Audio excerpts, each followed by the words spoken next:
Hello and welcome to Our Special Lives. Today I am so excited. We're doing an interview with Jessica Leving, host of the Special Siblings podcast and author of Billy's Sister, Life When Your Sibling Has a Disability. Jessica also runs the website siblingcenter.org. Jessica, we're so excited to have you here today. Awesome. Thank you so much for having me. I'm excited to be here.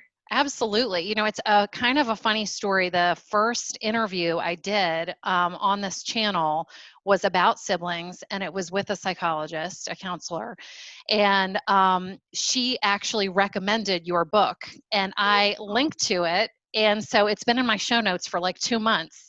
Oh, that's And amazing. then it was so funny because our mutual friend, mentioned that you were doing this work. And I said, oh my gosh, that's amazing, because I've been linking to her book on my website and channel. So it's just kind of kismet that we're talking today. Yeah, that's so exciting to hear. And I'm glad to know, that the word is getting out there. Yeah, absolutely. Your podcast is great. I was able to listen to a few episodes. I loved your episode with Don Meyer. He seems like an awesome guy.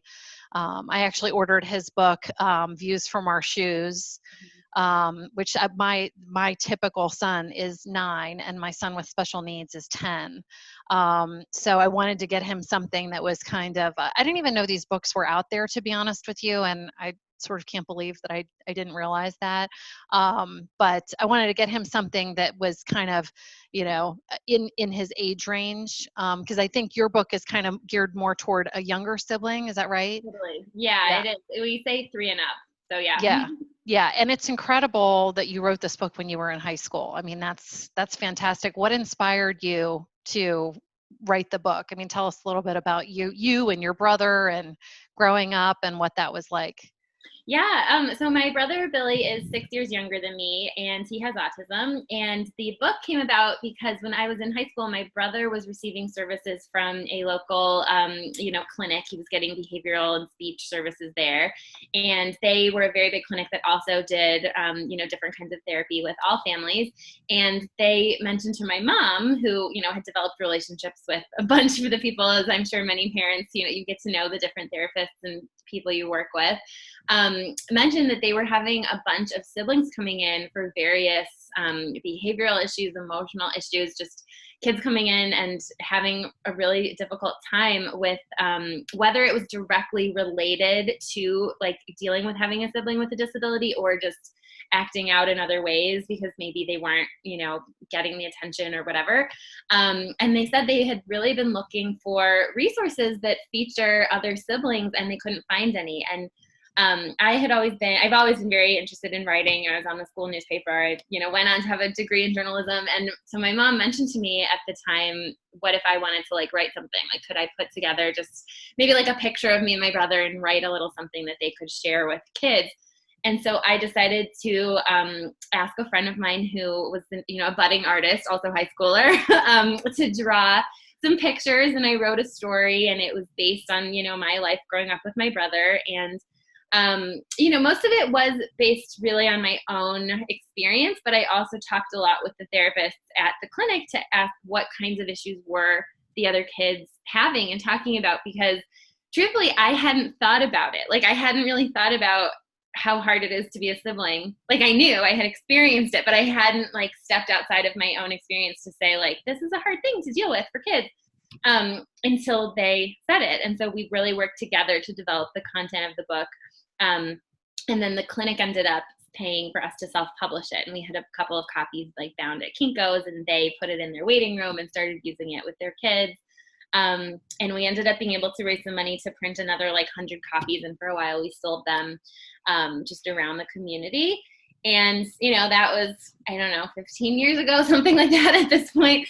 And just within the past couple of years, I started thinking about it. And, over the years since high school, I had always kind of just assumed someone else will do this. Someone will publish a book, a real book, that's for kids. And geared towards siblings. And I looked into it about a year and a half, 2 years ago, and I couldn't find anything. They're just, you mentioned Don Meyer, and he's incredible. He's absolutely one of my heroes. And the books that are out there, almost all of them are by him. He is absolutely I think someone calls him the grandfather of the sibling movement. And his books are amazing, but most of them are not geared towards young kids. Like you said, they are for sort of, elementary school, middle school and up. And those books are all, they're a little bit dated at this point. So some of the language is outdated. Even some of just what we understand about like cognitive behavioral therapy and emotions and how to validate kids. Like we just have new information now. And I didn't see anything like what my book had been. And so I felt like there was still a need for this and was able to get it published, and now it's available on Amazon. Yeah, and everything else kind of just came from there, but that was the impetus. That was kind of a long answer to your question. No, that's okay. That's incredible. I mean, there are a lot of people who have a sibling with a disability, but not all of them go on to host a podcast and write a book. So, what you kind of explained how the book evolved, but what events shaped you to kind of do this in your adult life, to really dive in on this topic? Yeah. Well, so like I said, I have a degree in journalism, and then I went on and got an MBA in nonprofit management. So I've been doing, most of my adult career has been in nonprofit communications and various forms of writing to affect change, basically. And so publishing the book was sort of just something, it had been on the back of my mind for a while. And then I realized it's not that hard, like to, not to say it's like easy, but I was able to understand the steps enough and get enough like communities to support to get the book published. And, we updated it a little bit and had a new cover made and published it on Amazon. And I sort of just thought like, oh, this only, is going to take a couple of months of a process, and then I can just have something available and we'll see what happens. And from there, everything else was really a response to the outpouring of feedback we got. Like all of the parents who bought the book for their kids and then started emailing me and saying, your book was so great. You gave a voice to my other kids who haven't ever been able to express the way they feel before. What other resources are there? What can you point us to? And I really had not thought about it. I was living in, again, just in my own world of like, well, I have this book, I'll publish it. And I started, kind of a favor really to the people reaching out to me. I thought, well, I'll look into this. I'll see what I can find, use my journalism and nonprofit connections and skills to find what's out there. And there just wasn't a lot. And, there are other groups out there. There's the Sibling Support Project, which is the one that Don Meyer leads, and they run Sib Shops, which is a phenomenal curriculum. They don't call it a support group, but it's like a peer, affinity group where kids can meet and talk about the feelings that they have. But it's not available everywhere. So what they do is they publish this curriculum, and then other nonprofits can pick it up and do it at your church, at your, synagogue, community center, your school. But if you don't happen to live in a community that's doing it, there's not really a lot you can access online in terms of other resources. And then beyond that, there just really isn't a lot of representation of siblings in pop culture. Like you don't see it, like the sibling experience isn't really portrayed in media and movies and books and TV. And it's not talked about a lot of places. So I decided to start the podcast as part of my kind of exploration of this subject. It was really me thinking like, well, what can I find out about what is out there? And how can I use my journalism background to publicize my search so that other people can benefit from finding those resources? And so the podcast was a way to kind of link people up to what's already going on. And then it evolved into, well, maybe I can bring on a therapist to talk about how to help your kids. Maybe I can bring on a researcher to talk about what they've learned about siblings and how, having a sibling with a disability affects child development. And then, from there, it kind of kept spiraling, and we got people wanting to donate and asking for, well, could we do a program? Could we bring some of the knowledge we were gaining from the therapists on the podcast to do something online, or could we bring it to a school? Could we bring Sib Shops to them? So just, forming the nonprofit seemed like the natural evolution from there too, of trying to be able to responsibly accept donations and use them to further our work. As well as to have the funding, because I have another job, and I don't have like that much time to be able to do this. So being able to use the funding to, outsource, to build partnerships, to partner with other nonprofits. And, I was saying before we came on, we just recently got approved as a 501c3. So now we are going to begin applying for grants and really be able to kick up what new programming and resources we're actually able to provide to add value to what's out there. Well, I love what you're doing. It's so fantastic. Can you talk a little bit, are you comfortable talking a little bit about, kind of what your experience was like growing up with a sibling with a disability? I think you said your brother has autism. So, what kind of was your experience? What was the good and the bad about, growing up with a brother with a disability? Yeah. What's so interesting about it is so much of what I've learned about the experience is insight that I've gained since starting to do this work, because growing up, I didn't realize what was going on. Like even before my brother got his diagnosis. You said your brother was 6 when he got his diagnosis. And so how old were you? Yeah. So my brother got his diagnosis when he was 2 and I was 8.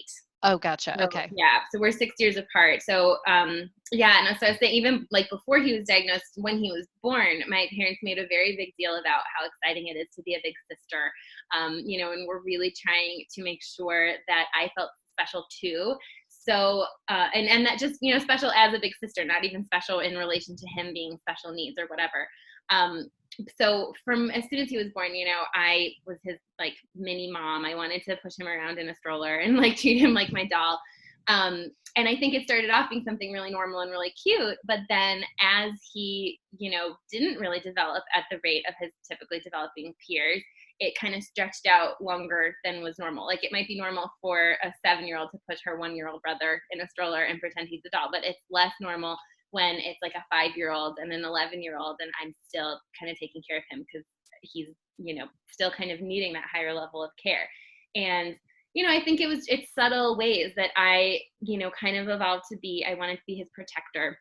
I wanted to shield him from other kids being mean. I wanted to make sure that, my parents were doing everything right. I was very much like a bossy, and I wanted to learn everything I could about autism. And I would have these very high level adult discussions with my parents at a very young age about like, well, I want to go with to his speech therapy and I want to practice it with him at home. And the therapist said we're supposed to be doing this 3 times a weck for 30 minutes. And Mom, you finished, you took a Wow. phone call. Taskmaster. Right. Yeah. I really felt like it was my responsibility. And it's not something that I, at the time, could have said felt like a burden because it just felt natural. And I think it was only much later that I realized, and now as an adult, I've been diagnosed with an anxiety disorder, and I am still very much always like scanning the environment for, well, I need to take care of everything. I need to make sure everybody's safe. I need to make sure everyone's comfortable. And I think that is really, I've learned that that's really common with siblings, that they take on kind of a parentification role where you see yourself as, well, I need to be Mom's helper. And I think that can start, it's something that parents don't realize that they're doing. It's very natural. And especially like a lot of parents, like parenting is hard no matter what. And parenting when you have a kid with a disability is also really hard. And I think we've talked about this a lot lately with coronavirus as parents are trying to juggle jobs and homeschooling. Like I don't have kids right now. I don't know how parents are doing it.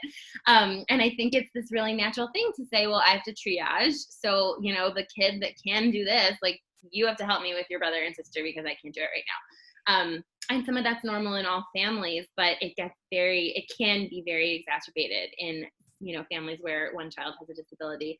And even sometimes it's not to blame parents, like teachers will kind of add to this too. And I felt, I became like obsessed with autism. I did projects at school. Like whenever you could pick your own research topic, I would research autism. If, we could do, pick a charity that you want to support, I would support autism or disability.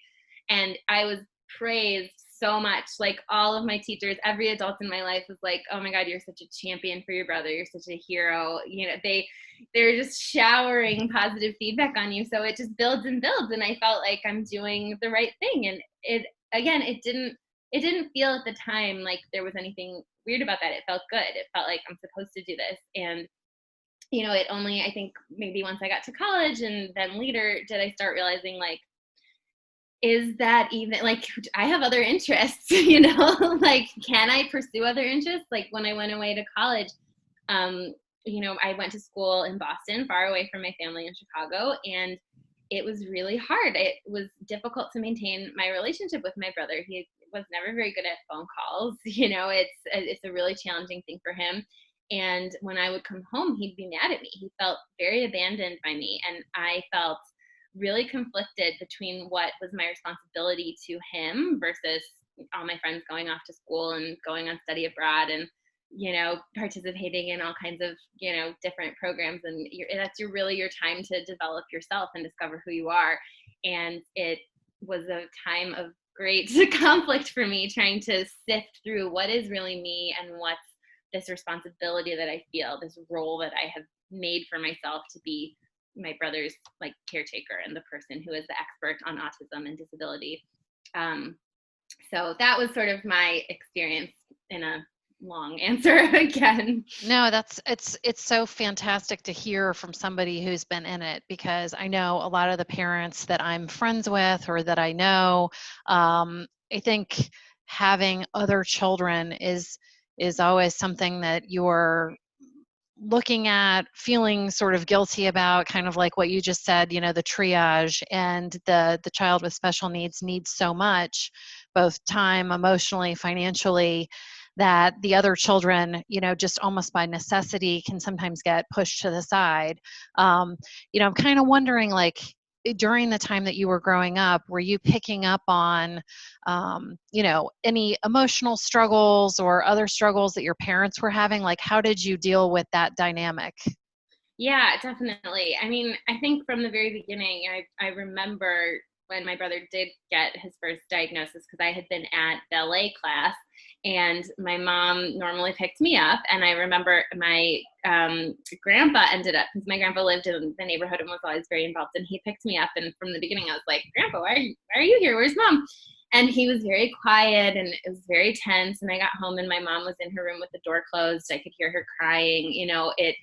My stepdad didn't really have much to say either. He was sort of just like, don't bother your mother, go to your room, go do your homework. Like, I immediately could tell something was very upsetting and wrong, but nobody really explained it to me. And in part because I don't think they knew how, they're dealing with this for themselves. They're like, processing. Can't blame anybody for that. But it was a very long time before anyone did sort of say to me, here's what's going on. And also, this was the early 90s, so there weren't a lot of resources for talking about autism in child-friendly terms. And I was 8, so I had a very confused understanding. It felt very tragic, like this is like a disease. Like, it felt like something horrible had happened, that my brother wasn't going to be okay. So I definitely was really scared. And that, I think over the months after that, as my mom gained more resources and went to parent groups and kind of did her own processing, she was then able to share some of that with me and help me realize, like, it's not a tragedy. We're going to deal with this as a family. We're going to support him with whatever he needs. But it was very confusing. And, even going after that, like, as I think many families experience, there are differences of opinions. I remember my mom and my stepdad fighting over what kind of therapy he should get, what kind of medications he should be on, if side effects were worth it. Tons of battling with the school about special ed, what classes he should be in, what he should be included for, and what he should not. And I felt I could pick up on the emotions from my parents. And I think that's where I picked up that sense of responsibility too. Like, I wanted to have an opinion. I was also, I was in school. I saw kids in the special ed class. Like, I felt like I have an opinion on this and I should be part of these conversations. And I think it's hard to know, like, where is that? And that's why I think family therapy is something I always advocate for now.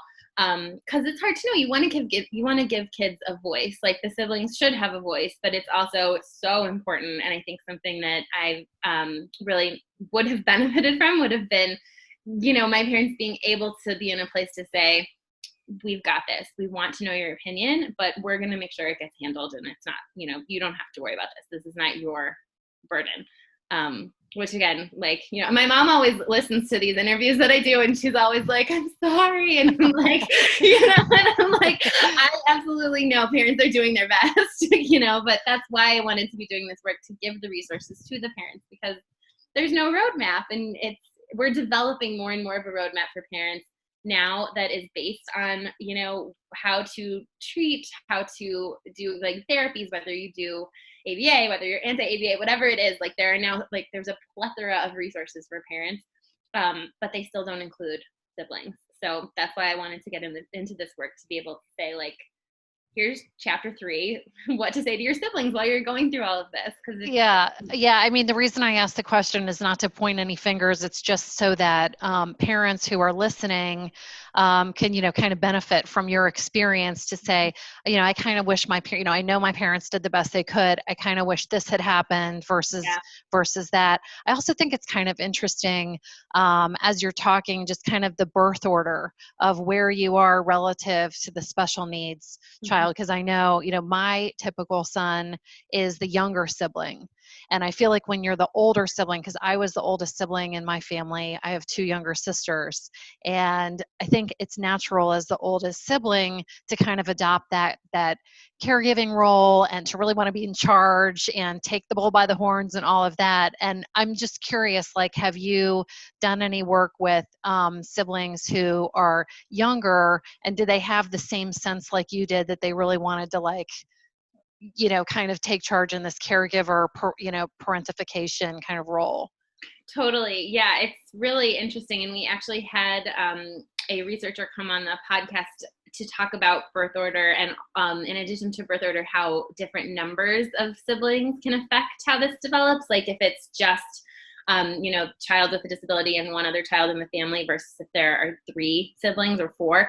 And yeah, I think as I didn't listen to it recently enough. It was several months ago we did the interview, so I don't want to get it wrong and paraphrase what she said. But, I think, first of all, there's just not enough research to know what the actual facts or conclusions can be. But in my anecdotal experience, I think it kind of goes one of 2 ways. Like I've heard from a lot of siblings where they're the younger one, either that it kind of just added an element of strangeness, that they still took on that caregiving role, but it was weird growing up to realize like they feel like the older sibling even though they're not.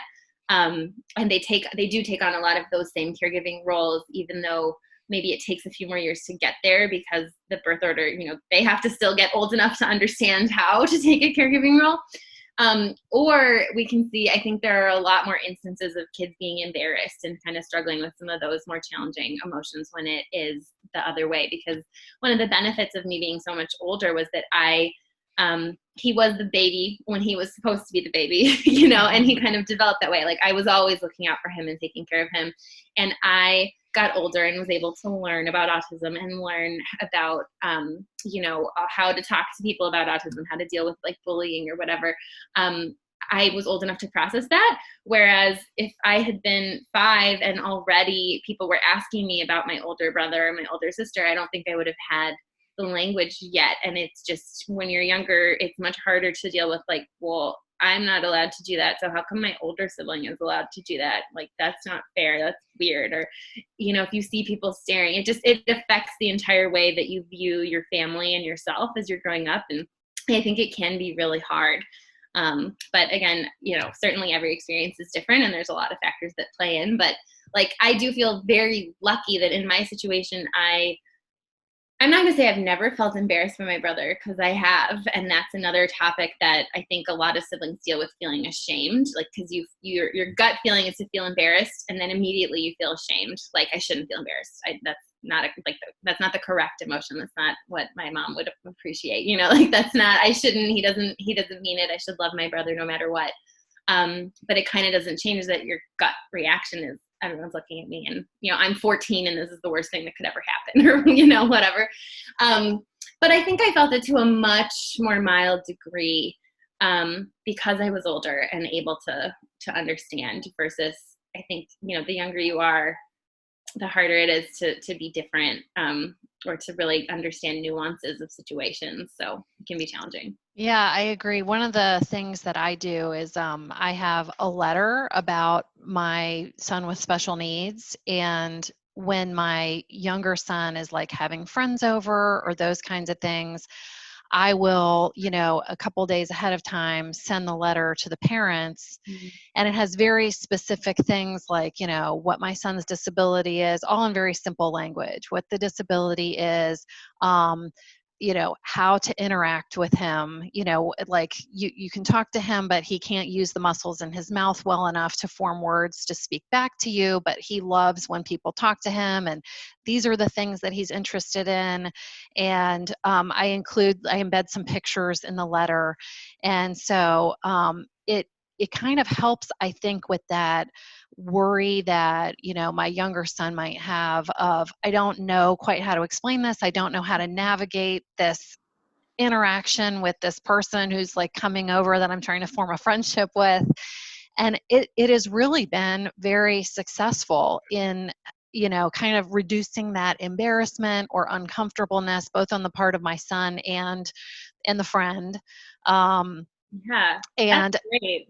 yeah, it's been really helpful. And one time a little boy came over and he marched right up to my son and he was like, I just watched Hotel Transylvania 3 and it was the best movie I've seen, and you've got to check it out because I know you love movies. Like it was so cool. Nice.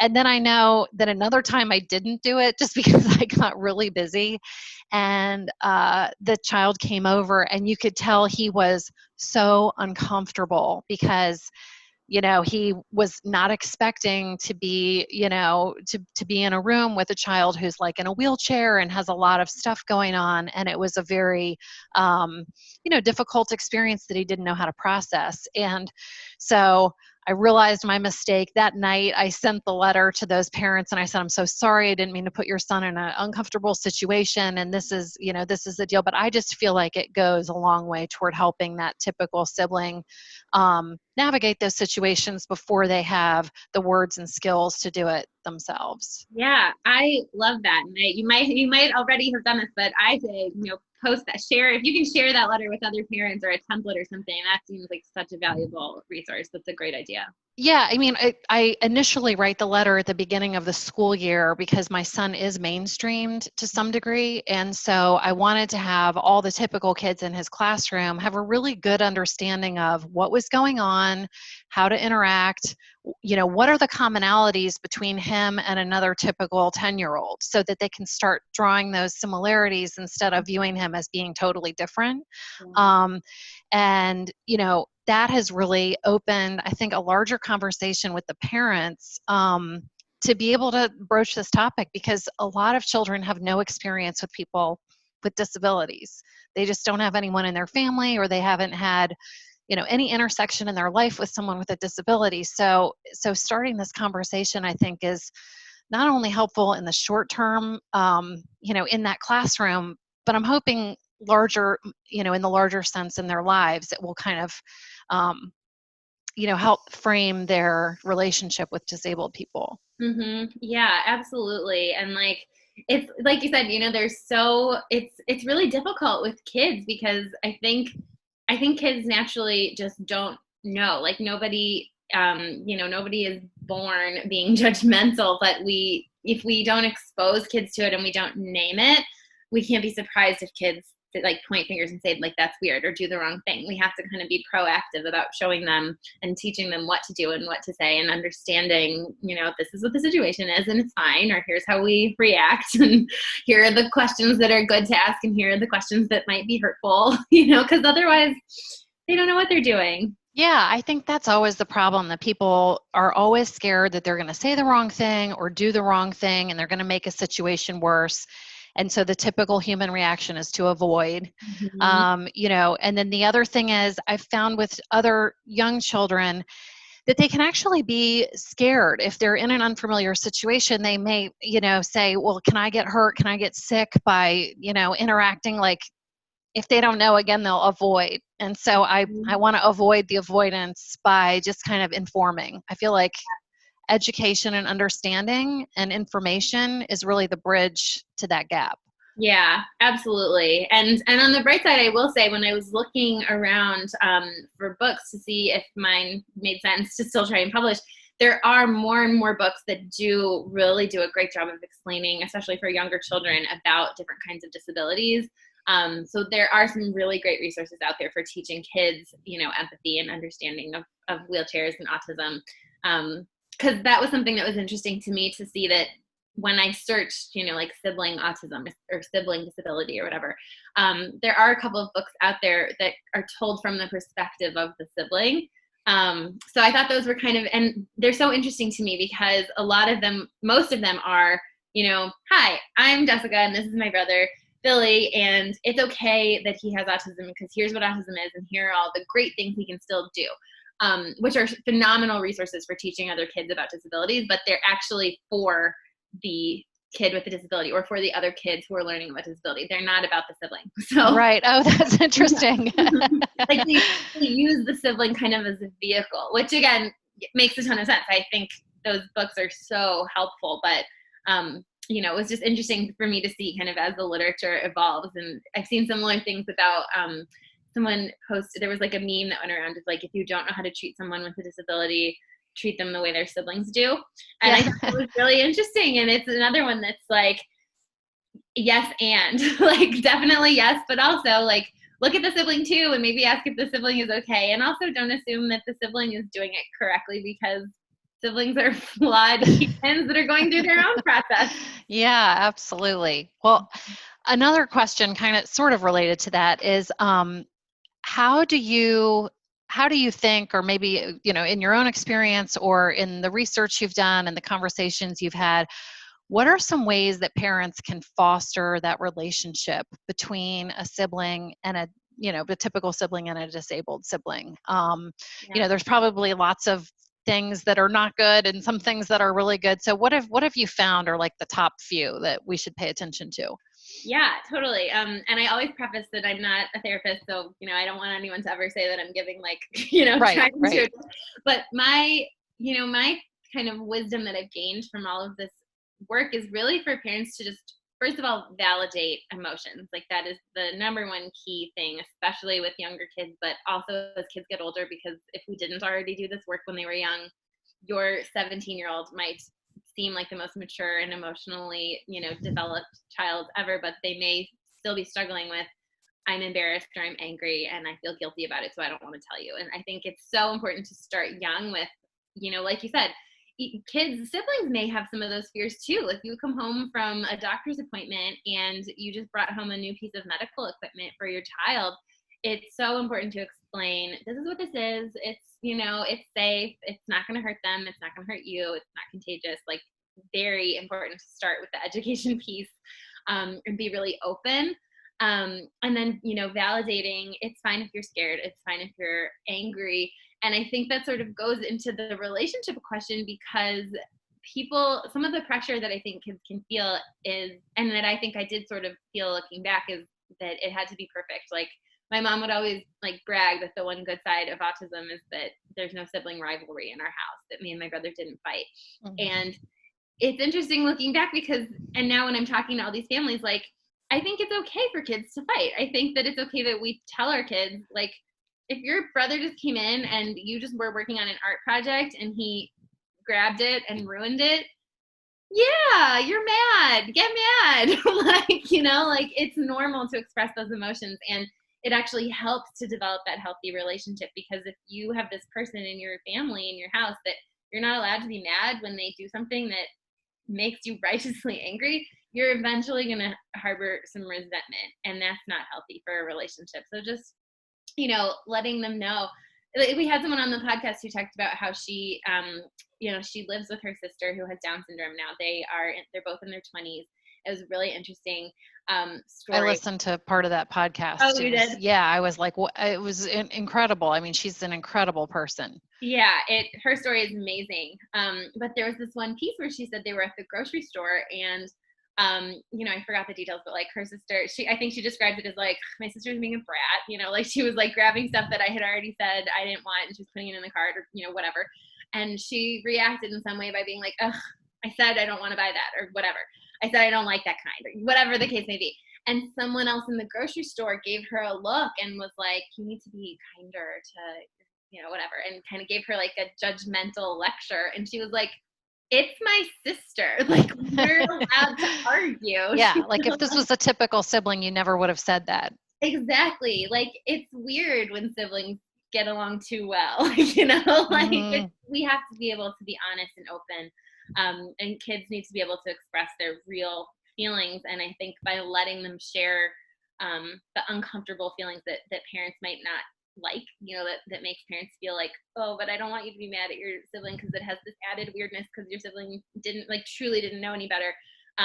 But let them have them, and then maybe you can find, age appropriate way to say, we both know your brother or sister didn't mean to do that. It's still okay to be mad. I would be really mad too. Next time, how about if you're allowed to use my bedroom and we'll close the door while you're working on your art project to keep it safe, whatever. I think those boundaries and just honesty and validation can really help. Yeah. So have you come across anything, and this is not really your situation because of your age range, but about the older sibling situation where, let's say the parents are, maybe in their 70s and, not able to care as much for the disabled sibling, and, kind of then the role of the typical sibling comes in. How does that all work? Yeah, I think it's something that every special needs parent thinks about.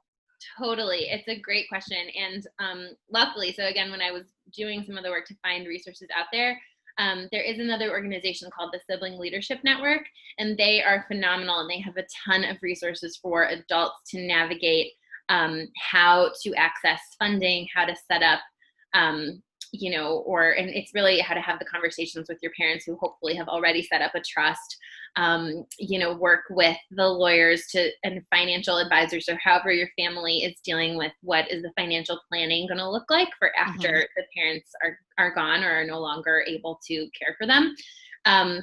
And so there are a ton of resources, and I don't pretend to understand all of them. And I'm personally very lucky that my mom has been super proactive for many years, since my brother was very young, being at the forefront of knowing, here's how we set up a trust, here's how we make sure, I think our house is set up that it can become a group home, or, whatever she has arranged. And we have been having conversations about, I know that I will be my brother's guardian if anything happens to my mom. And we've done some of the paperwork, and it's challenging. It's something where just the past few months I've had to confront, like, I'm doing all this work and I'm doing this podcast, and I still don't totally understand the legal and financial questions. But I feel really fortunate to know that the Sibling Leadership Network is out there having guidance. And it's something I've thought about. We've talked about it a few times on the podcast, and as sort of an additional goal as our nonprofit moves forward, I think there's a lot of emotional pieces that are still needing to be addressed there, because there's the question of, like, what do you do technically? Like, how do I set up and make sure that I'm financially protected? How do I decide what are the best practices for group homes versus independent living or whatever? And then there's the emotional piece of, what do you do when you're in your 30s or your 40s and you're starting your own family and you're building your own financial house, and then all of a sudden there's this other piece? Or what do you do when you're dating someone, you're thinking about getting married, and then you have to talk about, well, in 20 years, what happens if my brother or sister needs to come live with us? What do you think about that? And I will say the Sibling Leadership Network, they have a lot of adult support groups, and I've gone to, just since learning about them, I've gone to a few of them, and they are great. And I've learned so much from mostly older women and some men, but it's mostly women in the groups I went to, which is another fascinating piece. We had someone came on the podcast to talk about gender roles when it comes to caregiving for siblings with disabilities, but total side note. But, there is a lot of support out there, but I do think the one takeaway I've had in really direct relation to all this work about, like, validating feelings and sibling mental health, the one thing I always try to remind people now is that you don't know what the future is going to look like. And you also have to be honest with yourself about what is, it's the putting on your own air mask on the airplane before taking care of others. Like, just figure out what you want and figure out how your life is, how you want your life to look, and then figure out what you want for your sibling and what your sibling may want for themselves. Like, we had someone come on and talk about how she had always assumed her sister would live with her. And this was for one of the research studies they had. They did separate interviews with the sibling with the disability and the sibling without as adults to talk about what future planning would look like. And this one woman said, I figure my sister will live with me. And her sister was then interviewed and said, I'm going to live with my boyfriend. And, it was like, Wow. yeah. So, consider your sibling may not want to live with you. Yeah. And those are important pieces too. And, the landscape is always changing in terms of what funding looks like for group homes versus independent living. Kind of knowing that there are those resources out there for down the road when you get to that point where you're trying to navigate these issues. It's just, I think it's tricky for parents because I think especially where there's, only one sibling, kind of like what you were talking about. I know in families where there's more than one sibling and then there's a sibling with special needs, the multiple siblings can kind of buffer the effect of the sibling with disability and the responsibilities that those siblings are going to have. But when it's just one sibling, like in your situation and my situation, I think on the parents' part, a lot of times there's kind of a hope slash expectation that, when we're too old to take care of our son, that our typical sibling will, step in and help to some degree. But I know that that's not really a burden that we can put on him or an expectation that's really realistic to put on him now at this point because anything could happen. So I think it's just something that parents think about and it's hard. Yeah, it's very hard. And it was an interesting point when we had someone come on the podcast to talk about multiple siblings in a family. And one of the crazy things she mentioned that was that it still often falls on one sibling, which was just a whole nother interesting thing. And I encourage anyone to listen to that episode if you're curious. At this point in the interview, unfortunately, we had a little bit of a technical glitch and the video ended, but we couldn't be more appreciative of Jessica's time today. And I will link to all of the fabulous resources that she mentioned below. Thanks so much for listening, and please like and subscribe if you want to hear more videos just like this one.